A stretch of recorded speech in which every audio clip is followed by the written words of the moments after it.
Welcome back to Tales from the Subterranean Playground, brought to you by Immersify Recording Services, LLC. This is Season 1, Episode 9, and as always, I'm your host, Mark Allen J. For those of you in the Northern Hemisphere, I hope you had an enjoyable summer.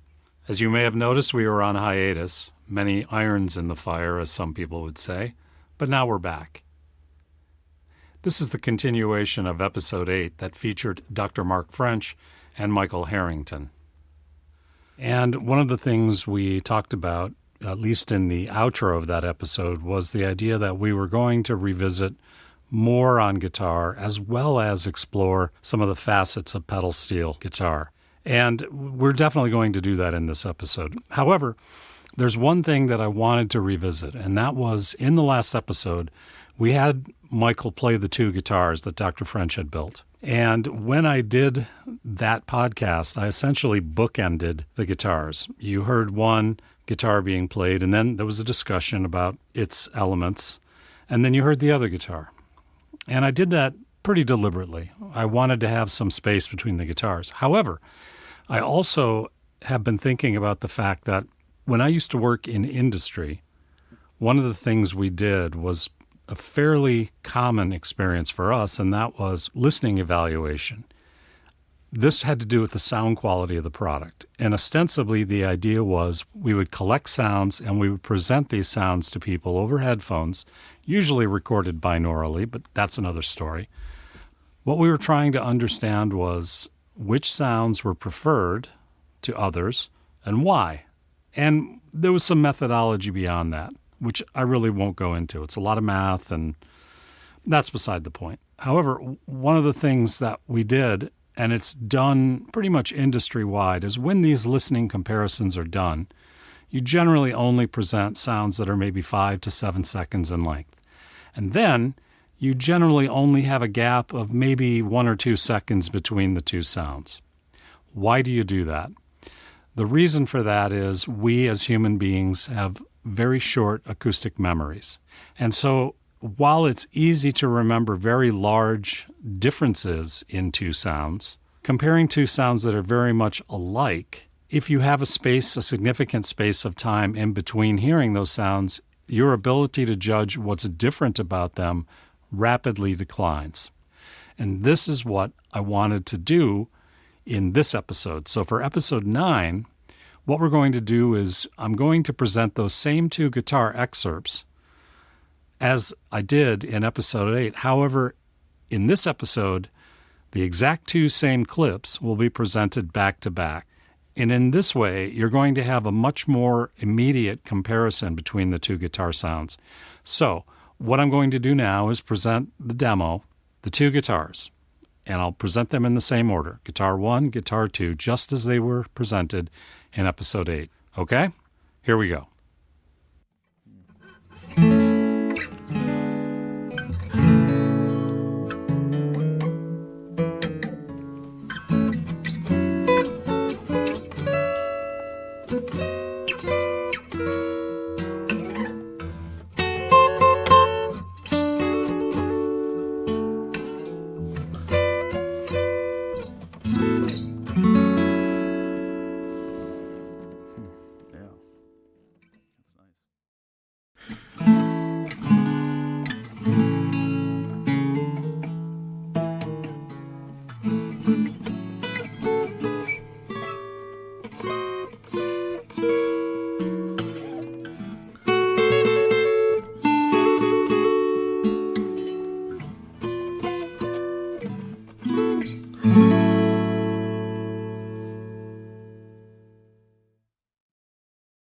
Okay, so there you have it, guitar 1 versus guitar 2.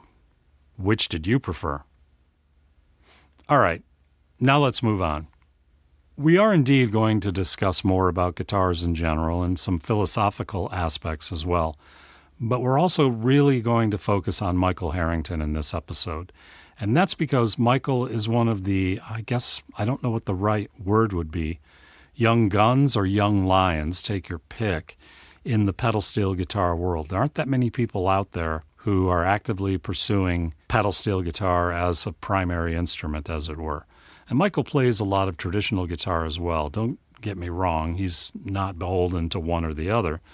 But he has a definite fascination with the instrument, and as a consequence, he's learned a great deal about their construction, but also, obviously, how one plays a pedal steel guitar. So, without further ado, we're going to now pick up more or less where we left off, and then we're going to slide our way into the discussion of the pedal steel guitar, and you'll actually hear Michael playing a few bits, including one that wasn't necessarily written for pedal steel, and wasn't played on pedal steel, but it's a famous riff. Most of you will know. That's beside the point. All right, let's get on with the podcast. Here we go. This is the point in the show where things take a little bit of a turn. We've been focused primarily on traditional guitars, but now we're going to discuss the pedal steel guitar. This is something that Mike started playing. How long ago was it, Mike? Like Monday, I think is when about 5 years, maybe 5 years ago at the most. You won't believe it, folks. Yeah. How like much magic. progress. He's a quick learner. Yeah. YouTube, Yeah. That's where everyone learns everything these days. But yeah, probably about 5 He played years. bagpipes before then.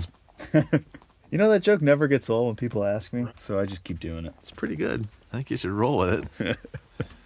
Okay, so I actually wanted Mike to be here for a couple of reasons. Obviously, I wanted Mike and Mark to meet because, again, two of the coolest people I know. But I don't think, Mark, you don't really have that much background in pedal steel, right? No, in fact, during the break here, I was asking him how it worked. Yeah. I've seen him, on TV or video, but I know this is as close as I've ever been to one. And this is the perfect jumping off point. Cool. So, Mike, if you would, explain that which we see before us that unfortunately no one listening to this can hear or rather see. They will hear it shortly. You can Google pedal steel while there you go. Listen. Do that. But if you would, kind of give a brief explanation. And what I would love to hear at some point is maybe some simple bits that, let's say, are some of the more famous riffs. Sure. Yeah, okay. I've got a double neck guitar. Sometimes people have only one neck.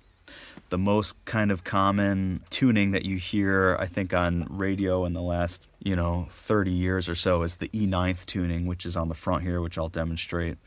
And it's 10 strings, and they actually aren't, like a guitar, you have the lowest note is the lowest string, the highest note is the highest string. But on pedal steel, it's a little different. You have these two strings called the chromatic strings. So if I'm going to go from the top to bottom, you can already hear my third string is higher, and it's the highest. So you've got,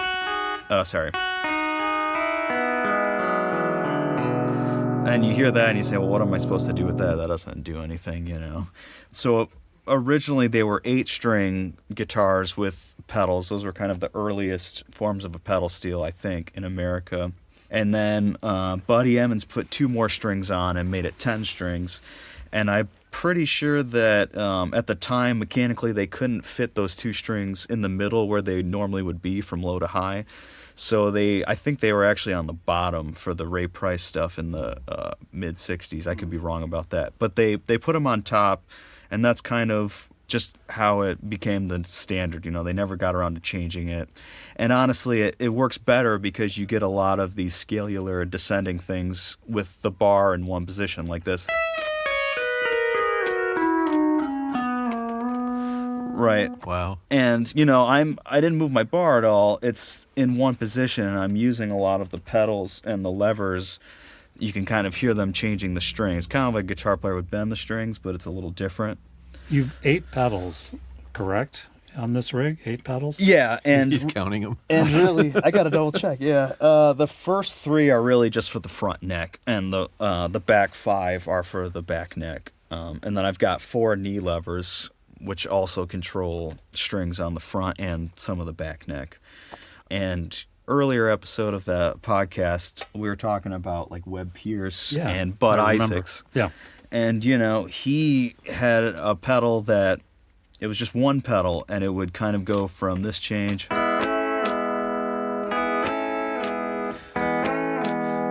to a 4 chord, and eventually Buddy Emmons split that into 2 different pedals. so you get a little more kind of flexibility with the tuning.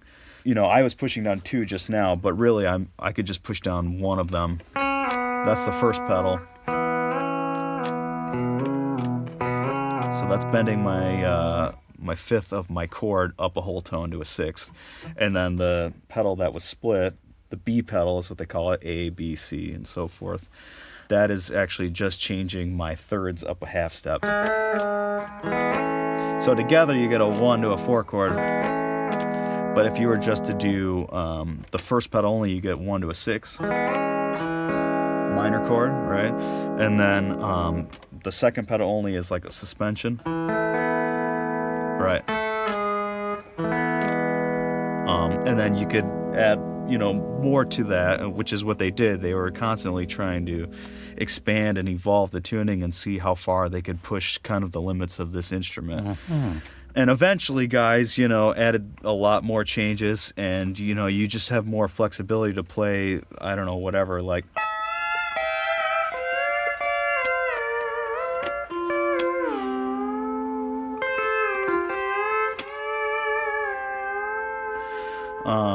So there's that. And who made this?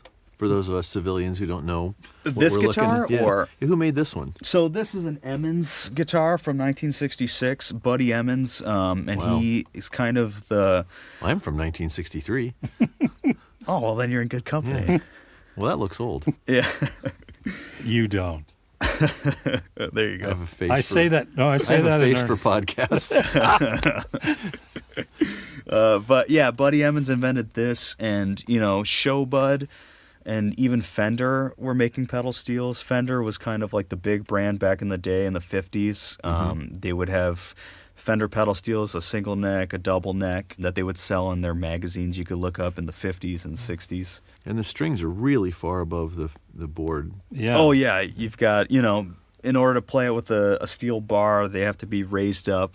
Yeah, because you're not pressing the strings against the fretboard. Yeah, no, they're really just hovering over. That big steel bar is now the end of the string. Yeah, it's kind of like what your left hand would be fretting a guitar. Simone Biles could walk under those strings. That's right. Yeah, so they're kind of elevated higher up, and then you have picks on your fingers on your right hand, or depending if you're left-handed, your picking hand. So it's a little different than like holding a plectrum. Mm-hmm. And then it's got what looks like single coil pickups back by the bridge. Yep, yeah, and they make humbuckers. They also are making guitars that have a single coil and another single coil, and the first one is wound to like a guitar, so it can handle like distortion pedals better than like a higher output pickup can. So you could have a death metal pedal steel. You could, yeah. Death I'm working on that metal right now. pedal. I'm not saying you should.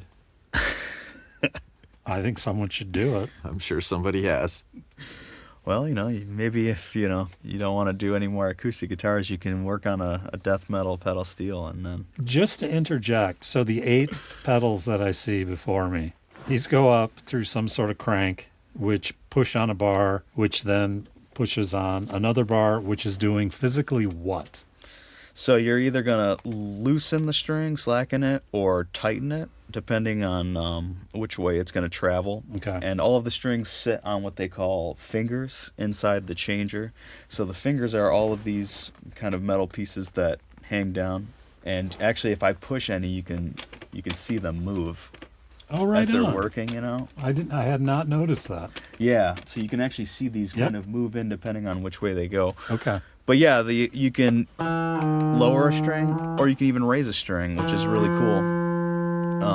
And you can do a lot of... You're doing that with your knee in this case. Yeah, right. Okay. And most pedals are lowered, or most strings are lowered by a knee lever, but not all the time. You can lower a string with your... That way, right?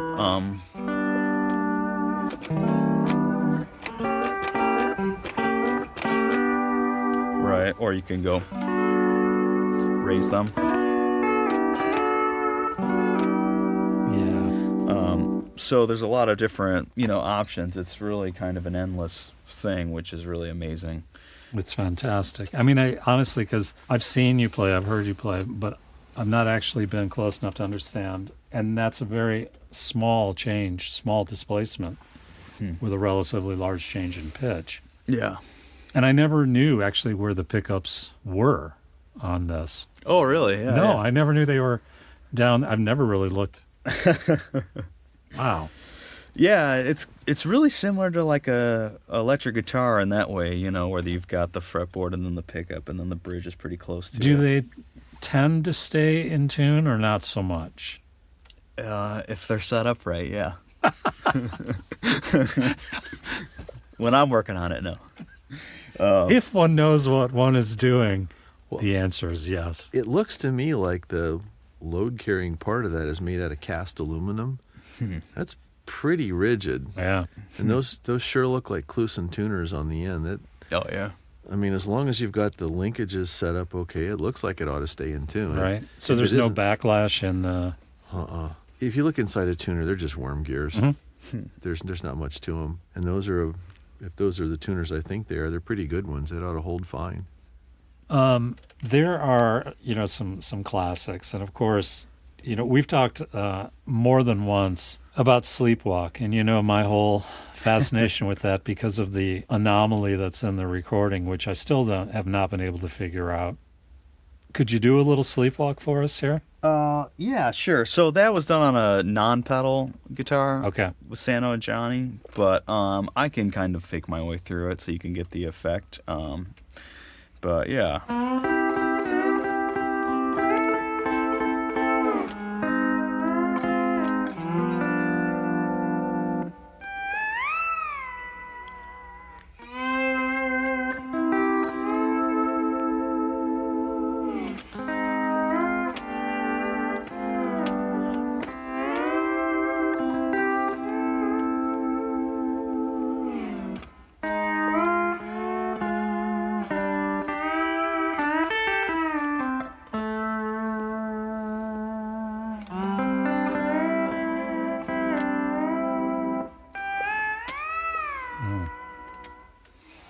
So that's just a small little kind of demonstration of it. But What is your right foot doing? so that is just on a volume pedal, and it's a little harder to hear in this context because of the way we have it set up. But basically, it's just kind of another part of what makes this kind of closer Like a to the wah-wah human pedal? voice. Yeah, yep. So it's really a very kind of expressive thing, especially with steel guitar. But I kind of am, trying to keep it just to sustain the note longer and longer. I'm not really trying to create like a vibrato effect. I mean, you can if you wanted, but that's not really typically how it's used by steel guitar players. It's more of just to kind of help sustain the note.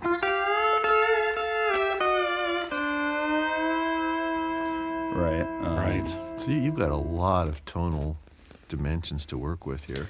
Yeah, This is a really flexible instrument. Yeah, it's really amazing at, of everything you can do. And it's constantly, there's just so many things to learn about it, which is why I find it so fascinating, and I like guitar, 6-string guitar too, but it's just such a different beast, And this is the respectable gig. Nobody smashes these on stage. Yeah, you wouldn't really find one of these at like a Who gig circa 1970. I don't think so. There are there's at least one good photo of Jimmy Page though sitting at an MSA with cowboy boots on, and I think he's playing I think there's steel on Tangerine and a couple other of those tunes off Zeppelin 3. Oh, there is. And there's definitely lap steel on the first record. And he played it? Yeah. Oh yeah. So could you play a bit from Slowly? I'd have to hear it. Not off the top Or of my head. I can't Substitute. do it. I mean, that's the first one that came to mind simply because of its lineage, and I remember you mentioning that. Yeah. So it's kind of something similar to like this. That's like the intro, right? Here's another intro, Motel Time by Johnny Paycheck.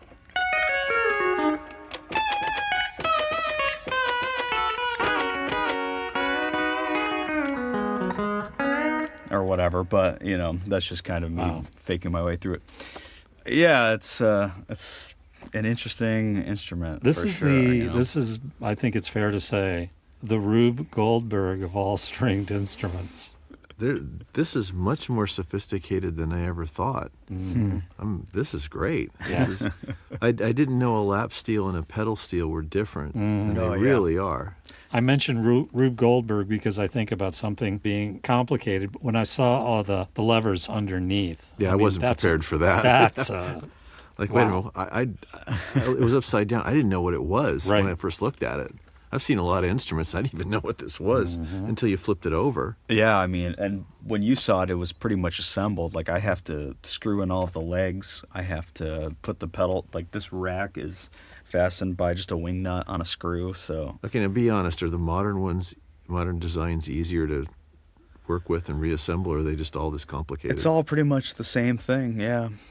I think the modern guitars are, like, built really well, and they might not kind of have as many issues with tuning as maybe like some of the older, more homemade steel guitars that were, being made in the 50s. I mean, those guys were taking like coat rack, like hooks, and putting them on their guitars and drilling holes in like the headstock to put it somewhere so they could make their own, makeshift tighten version. the string that way? Yeah, because no one knew Well, I think I've seen that. really what was happening. Yeah, it was just on the radio one day and people were trying to figure it out, and I think it was all, I can't remember where it was done, but there were guys like Paul Bigsby who had a lot to do with building kind of the early steel guitars with pedals. Where did you get this?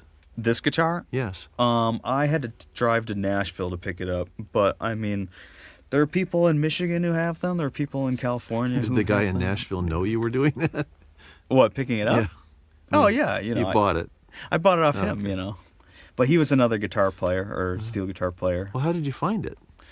Oh, well, there's a website on the internet called the Steel Guitar Forum. Of course there is. Yeah, and it's pretty much you pay $5 to be a member there one time, and there's just so much information that people just give out for free. It's such a great resource, and a lot of people become friends through it and buy and sell these kind of guitars through it just because it's such a specialized thing that it's really hard to buy any of these off like Reverb or eBay just because you don't know what you're going to get into. Sure. And a lot of those people selling it on there, they could just be like a widow or inherited a guitar and they have no idea what it is, so they just put it on there and you ask them questions and They don't know. yeah, it's just it's not their fault. It's just So this was in good shape when you got it. It was in pretty good shape. I had to take it to a guy out in Traverse City that I'm friends with, and he kind of, put some work into it for me. But So how do you like it? I mean, you're playing it. It must be okay. oh yeah, I mean, this guitar is kind of a little more rare, and they didn't really make too many of these, so it's a pretty special guitar to me. So I enjoy it. And who is making pedal steel guitars New these guitars? days? MSA is a company. Emmons actually just kind of resurfaced and under a new ownership, so they're making guitars based off of this design now, which Okay. is really neat. They're called the Resound 65 model, which is really cool. Carter is another brand. Mullen is a popular brand out in Colorado. So most of the guitars you see are through those companies. Show Pro is another.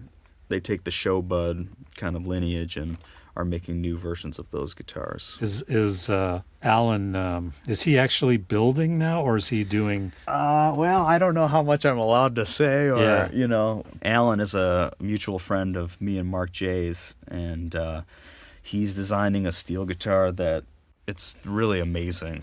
It's pretty mind blowing, what he's doing. So hopefully he gets it. He's a pretty bright cat. Yeah. So hopefully he gets that out in the next year or two. I don't know what's going on. I think he was trying to figure out, I think, how much height he wanted to put on his necks or something like that. Because these have only been around for maybe 70 years, really. And they weren't really even... There was no real kind of standard until, I think, maybe the 70s, So it's a very young instrument, which is really amazing.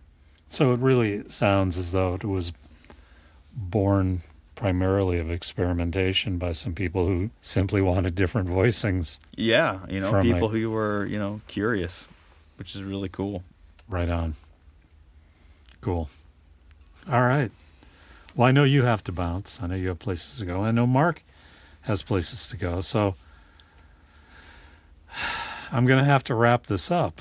But I got to tell you, I'm really psyched, and I'm really glad both of you gentlemen were able to make it here today. Yeah. It's been a pleasure. Thanks It's for been a having great us. day. Outstanding hang. And This has been a real treat. Can I tell you one of the funny things I just noticed? While you're talking, I was looking up lap steels. Uh-huh. And of course, they're a lot simpler. Oh, yeah. And there's a Recording King is a brand that makes good, inexpensive instruments. Yeah. They have a Recording King lap steel, and the bridge looks like it's a piece of aluminum angle stock. It dawned on me, since you're playing that with the bar and you don't press the strings up against the fretboard, you don't need to worry about intonation. Notice your saddles are straight and this nut is straight. Yeah, You don't need any of that stuff because you're not stretching the strings to bend them against the fretboard. Yeah, no, it's all done with the bar, Right. and you've got, these are kind of, the stops are fine-tuned, Yeah. to reach where you want them to go. I mean, there's like a million different ways that, you could tune these kind of guitars, and there are a lot of discussions on how to tune them, but yeah, it's pretty wild. Now you want to go to the next level of dweeb? This uses something called equal intonation. Violinists probably use just intonation most of the time. Yeah, Since that's you're what using- this is. Okay, I was just going to say, you're probably not using equal intonation, are you? No, You know what that is? but there are some I know what people that do intonation it. is, but the difference between Well, the two is what? Well, the Pythagorean ideal. Pythagoreans they were a cult, really, who believed that the universe could be described by numbers, which was pretty revolutionary at the time. Mm-hmm. But they did, for reasons that, what does a cult do anything, decided that ratios of small integers would describe the world. And so if you look at the Pythagorean intervals, it's ratios of small integers. An octave is 2/1, a perfect fourth is 3/2, and one of them is 4/3, something like that. You'd have to go look it up. The problem is it doesn't work in practice because the frequency you get for a note depends on where you were before you got there. And so it doesn't work. And so the history of Western music is partly the history of trying to figure out corrections to make that work. Well, that's intonation. temper it. To temper it, yeah, temperament. Temperament is the word I should have used. So just temperament is one of those schemes. Like, have you ever heard of a collection of pieces by Bach called the Well-Tempered Clavier? Yeah, of course. Clavier is the German word for piano, and well is a tempering scheme. And wow. guitars use equal tempering. That's why the frets get to be straight.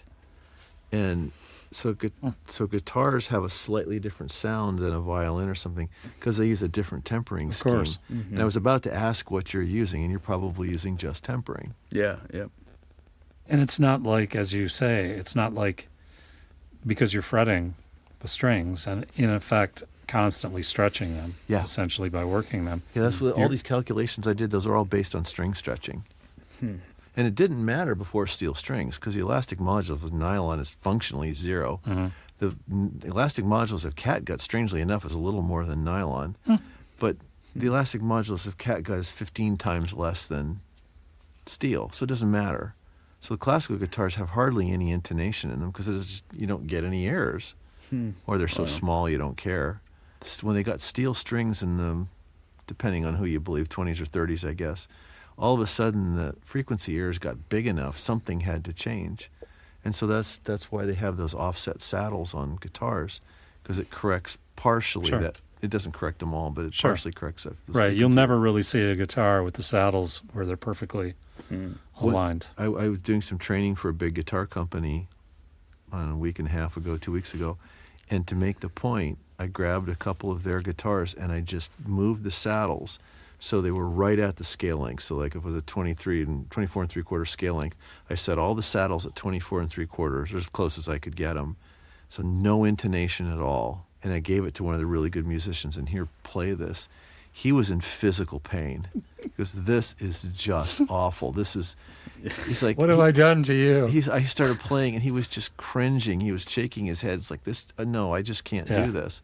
And all I Yeah. did was move the saddles. So your steel guitar, you don't need to do that because you're never stretching the strings. Right. Yeah. That's cool. Yeah, that is cool. you gaze upon it and you see frets, right? Yeah. Yeah, but those are just a suggestion. Yeah. That's just it. They're placeholders. Have you ever been know? around a little kid learning to play a violin family instrument? No. I've had to do it twice. It's bad times, man. My son learned to play viola, and my daughter learned to play upright bass. And upright bass, if you're not quite in the right place with your finger, you can kind of get away with it. The viola, man, Not so that much. first year was rough. Now, he Yeah. got pretty good at it. Yeah. But every parent of one of these kids experiences this because there's no fret. They don't Yep. know where to put their Yep. finger, and that's part of what they're learning. So the teacher got pinstriping tape and put it on the neck about where the fret ought to be. And so they at least got a target. You know, when they get, 20 or 30 of these little kids sawing away, they were at least stochastically in tune. As a That's parent, you sick, spend a sir. lot of time smiling through gritted teeth and clapping. Yeah. Any performance of your child, you're just like, that was great. Yeah. Sorry, Sarah. But you actually were good, Sarah. So I'm just using that as a poor example. I was going to say maybe Jaco Pastorius was like, I got this. He's, you don't really Yeah, need, in maybe. Jaco's world, he didn't need frets. He just, Sure. Well, these little kids who learn to play these eensy-weensy little violins when they're 4, they get through that stage Yeah. pretty quick. So by the time they're a little older, they're better than everybody else just because Yeah. they got it figured out. obviously the whole process of assimilation, but it's also back down to muscle memory because you know where the position fundamentally where your hand has to be. That's Yeah, and that's all that is. They're training the software early on, and with that speed, they've got that age, they've got just lightning fast reflexes. Yeah. Well, right on. Okay. You need to get going, and you need to get going, and I need to walk the dog. Yeah, this is, man, what a hoot. This has been great. Right. Yeah, that's fun. Dude, I've been jonesing. As always, I'd like to thank you for taking the time to listen in to this episode of the podcast. I hope you enjoyed it. For now, though, it's time to pull the faders down and say goodbye from the Subterranean Playground. I'm your host, Mark Allen J. Peace. Tales from the Subterranean Playground is produced and brought to you by Immersify Recording Services, LLC.